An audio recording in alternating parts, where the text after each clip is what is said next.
दोस्तों, पुराने वक्तों की बात है कि किसी गांव में एक गरीब लकड़हारा अपनी बूढ़ी माँ के साथ रहता था। उसकी माँ हमेशा लकड़हारे को एक ही दुआ दिया करती थी कि मेरे बेटे, तुम्हारी शादी किसी शहजादी से हो जाए। दोस्तों, वो लकड़हारा हर बार अपनी वालदा को यही कहता, अम्मा ये कैसी दुआ है, कहाँ मैं और कहाँ शहजादी। वो बूढ़ी अपने बेटे को दिलासा देते हुए कहती कि बेटा, अल्लाह पाक बड़ा गफूर रहीम है, न जाने किस घड़ी मेरी ये दुआ कबूल हो जाए। उसकी रहमत से हमें कभी मायूस नहीं होना चाहिए। शहजादी भी तो इंसान ही होती है। अगर अल्लाह ने चाहा तो मेरे बेटे, तेरी शादी किसी बादशाहजादी से ही होगी। अम्मा, क्या किसी गरीब की शादी कभी किसी शहजादी से हुई है क्या? नहीं बेटा, ये तो सब किस्मत के खेल होते हैं। एक बूढ़ी माँ इससे ज्यादा और दुआ भी क्या दे सकती है कि उसकी औलाद को हर वो सुख मिल सके जो किसी बादशाह या अमीर आदमी को मिलता है। दोस्तों, वो लकड़हारा अपनी बूढ़ी वालदा की दुआएं लेकर बहुत खुश होता था।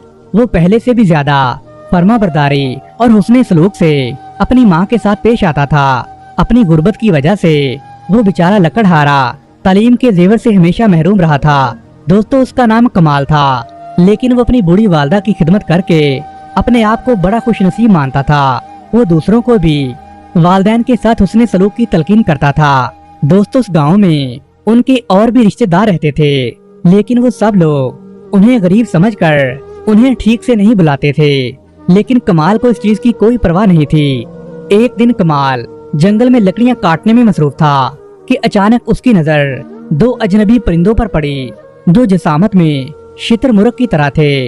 ऐसे परिंदे उस बेचारे ने पहले कभी नहीं देखे थे, और हैरत की बात यह थी कि उसे उन परिंदों की जुबान भी समझ आ रही थी। दोस्तों, कमाल ने एक दरख्त की ओट लेकर देखा कि वो परिंदे आपस में गुफ्तगू कर रहे थे।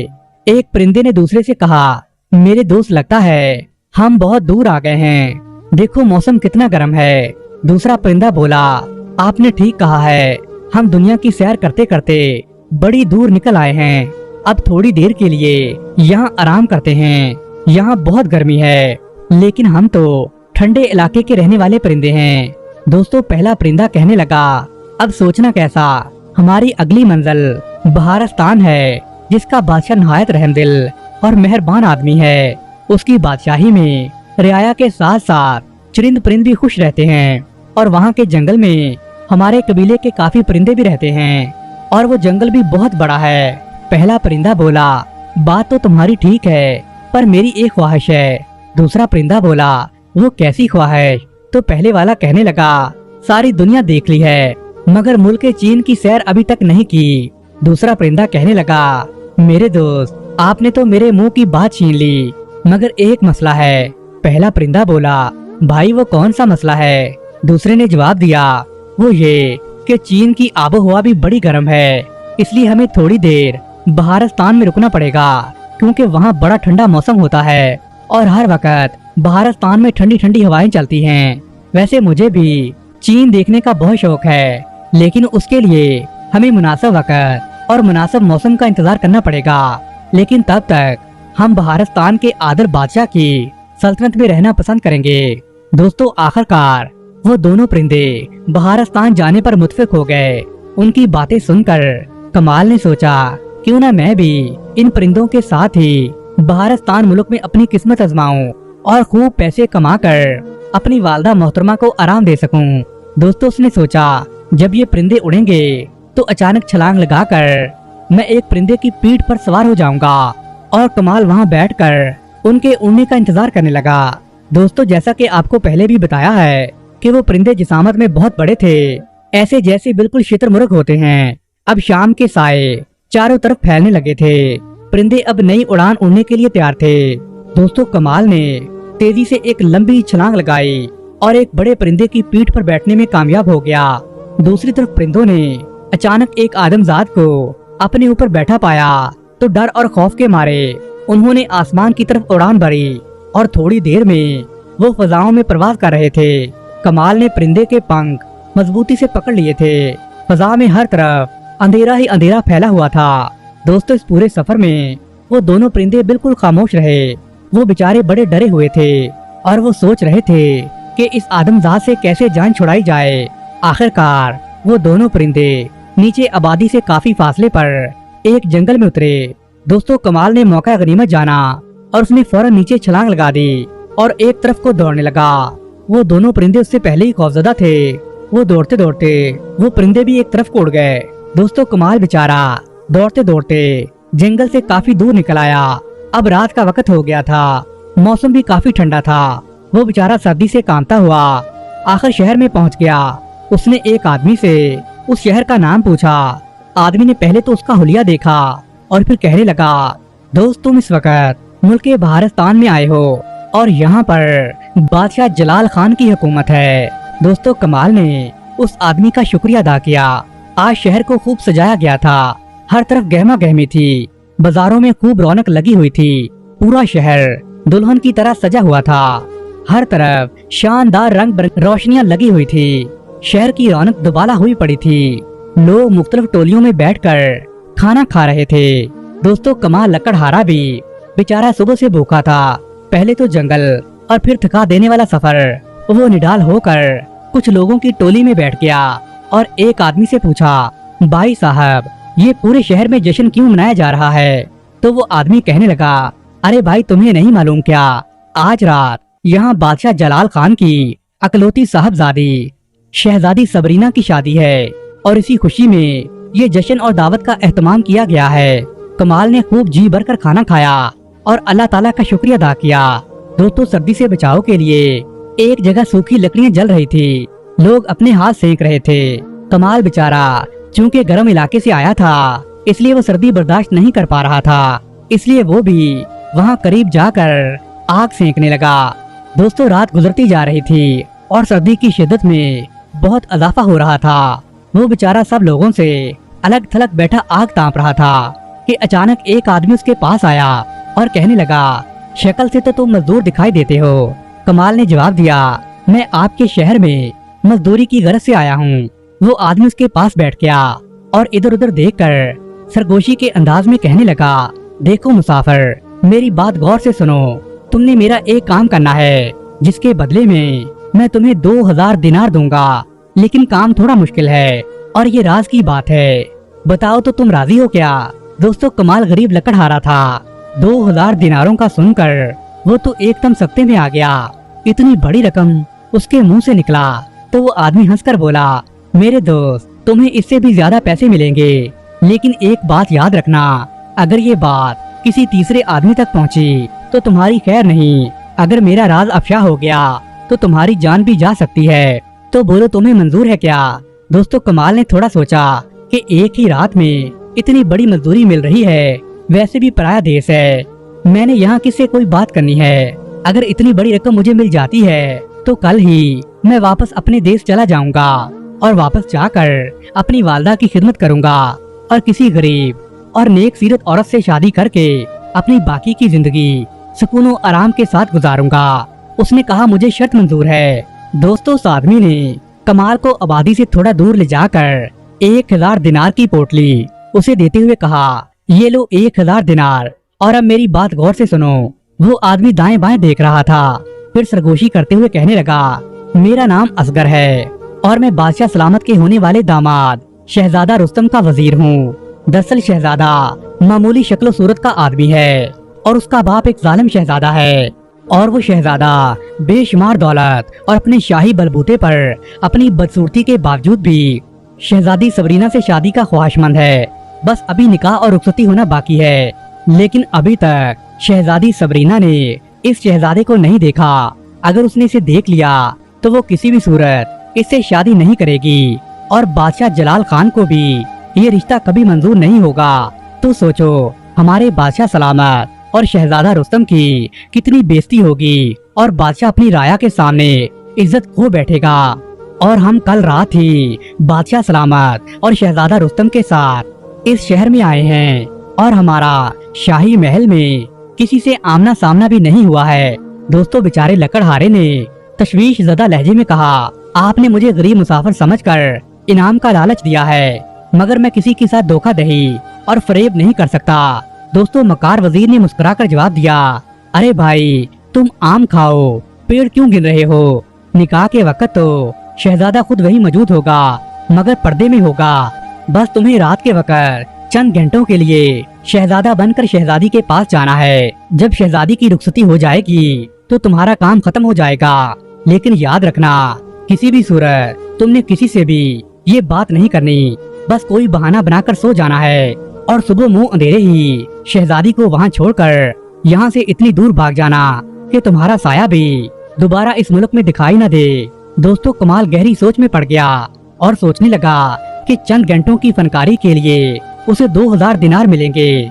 वैसे भी शहजादी सबरीना की शादी तो किसी शहजादे से होनी है, तो इसमें क्या गोरा और क्या काला।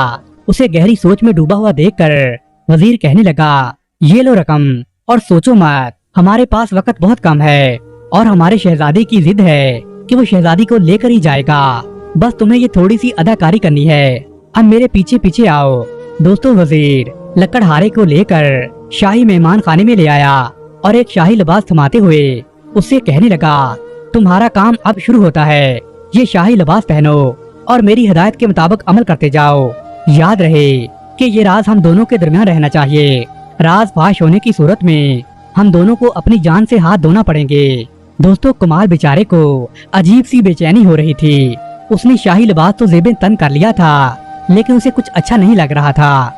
लेकिन वो करता भी क्या, 2000 दिनार बड़ी रकम थी। उसने सोचा कि वो इस रकम से अपनी जिंदगी बदल डालेगा, इसलिए वो वजीर के इशारों पर चलने लगा। दोस्तों, इस तरह शाही रस्मों के मुताबिक शादी की रस्में पूरी हो चुकी थी। दुल्हा और दुल्हन के लिए महल में एक खास कमरा सजाया गया था। रात अभी बाकी थी। दोस्तों, शहजादा रुस्तम उर्फ कमाल लकड़हारा डरता डरता दुल्हन का घूंघट उठाने लगा तो वो शहजादी सबरीना का हुस्न जमाल देखकर एकदम से दंग रह गया। शहजादी ने भी इतना खूबसूरत दुल्हा देखकर अल्लाह ताला का शुक्रिया अदा किया, लेकिन वो दुल्हे की खामोशी देखकर एकदम से हैरान हो गई। क्या बात है सरताज, आप मुझसे बात क्यों नहीं कर रहे? दोस्तों, कमाल की पुरस्कार खामोशी शहजादी को बड़ा परेशान कर रही थी। कमाल ने सोचा कोई बहाना करना चाहिए, वरना शहजादी बार बार यही पूछेगी। दरअसल शहजादी, बात ये है, मैंने मन्नत मानी है कि जब आपसे शादी होगी तो मैं 3 दिन तक किसी से बात नहीं करूंगा। इसलिए आप मेरी मजबूरी को समझते हुए खामोशी से सो जाइए। 3 दिन पूरे होते ही हम खूब ढेर सारी बातें करेंगे और हमारे मुल्क की सैर भी करेंगे। दोस्तों, कमाल को इस वक्त अपनी बूढ़ी माँ की बहुत याद आ रही थी।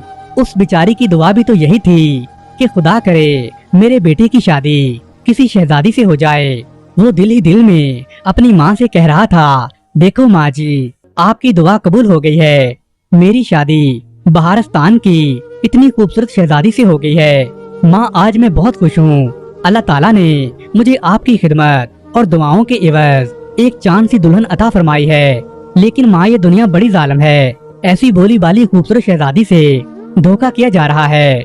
माँ, हम गरीब लोग किसी से क्यों धोखा करेंगे? अगर मैंने शहजादी को सब कुछ सच बता दिया तो शहजादा मुझे जिंदा नहीं छोड़ेगा और मैं किसी से धोखा भी नहीं कर सकता। माँ, इसलिए मैं वापस आ रहा हूँ। मुझे पता है आप मेरी वजह से कितनी परेशान होंगी, लेकिन मैं वादा करता हूँ मैं आपको अकेला छोड़कर अब कहीं नहीं जाऊंगा। दोस्तों, अपनी माँ को याद करते हुए रोए जा रहा था। आखिर फजर का वक्त हो गया। दुल्हन गहरी नींद सोई हुई थी।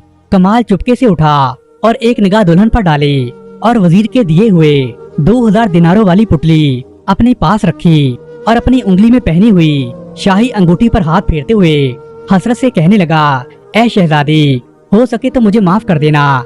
खुदा हाफिज। दोस्तों, कमाल ने आंसू पूंछे और खामोशी से महल से बाहर निकल गया। सुबह होने से पहले वो दूर जंगल में पहुंच गया था। वो पूरा दिन मुसलसल चलता रहा था। शाम को थक हार कर वो एक दरख्त के नीचे बैठ गया। वो सफर की थकावट और भूख की वजह से बिल्कुल निडाल हो गया था। उसके पास सिर्फ वो शाही अंगूठी थी जो शहजादी ने सुहाग रात को उसे तोहफे में दी थी। अब वो वापसी का सोच रहा था कि अचानक उसे वही परिंदे दिखाई दिए जो उसे उड़ाकर यहाँ लेकर आए थे। वो आपस में बातें कर रहे थे कि दोस्त, हमारे कबीले के तो सारे परिंदे चीन हिजरत कर गए हैं। अब हमारा यहाँ रुकना महाल है। हम भी आज ही चीन कूच कर जाएंगे और हाँ, वापसी पर उस जंगल में जरूर उतरेंगे जहाँ हमें वो आदमजाद मिला था। उस जंगल के आम बड़े मीठे हैं और हमें याद है हमने कैसे मजे ले लेकर वो आम खाए थे। दोस्तों, जैसे ही वो परिंदे उड़ने लगे तो कमाल की तो जैसे खुदा ने सुन ली हो, उसने जोर से छलांग लगाई और दोबारा परिंदे की पीठ पर जाकर बैठ गया। दोस्तों, परिंदे चलते चलते उसे उसके जंगल में ले आए। कमाल ने छलांग लगाई और नीचे उतर आया। अब वो वहाँ से चलता हुआ वापस अपने घर गया और उसने ये सारा वाकया अपनी बूढ़ी माँ को सुनाया। तो उसकी बूढ़ी माँ कहने लगी, मेरी दुआ तो जरूर कबूल हुई है, लेकिन तुमने अच्छा नहीं किया। चंद रुपयों की खातर एक खूबसूरत भोली भाली शहजादी को धोखा दिया है। दोस्तों, उधर महल में जब शहजादी को पता चला कि उसका दुल्हा गायब है और उसकी जगह एक बदसूरत शहजादा बैठा है, वो ये देखकर चीखें मारने लगी। बादशाह जलाल भी वहाँ आ गया और गुस्से से उस बदसूरत शहजादे को देखने लगा। और जब उन लोगों की समझ में सारा वाकया आया तो बादशाह ने उसी वक्त उस शहजादे और उसके वजीर को बुलाकर इस धोखे की सख्त सजा दी और उनकी गर्दनें उड़ा दी। दोस्तों, उसके बाद वो खूबसूरत शहजादी यानी शहजादी सबरीना अपने शाही लश्कर के साथ कमाल लकड़हारे के गांव की तरफ चल पड़ी। काफी दिनों के सफर के बाद कमाल की झोंपड़ी के बाहर एक दस्तक हुई। उसने जाकर दरवाजा खोला तो वो ये देखकर हैरान रह गया कि शाही जाहो जलाल के साथ वही शहजादी उसके सामने खड़ी थी।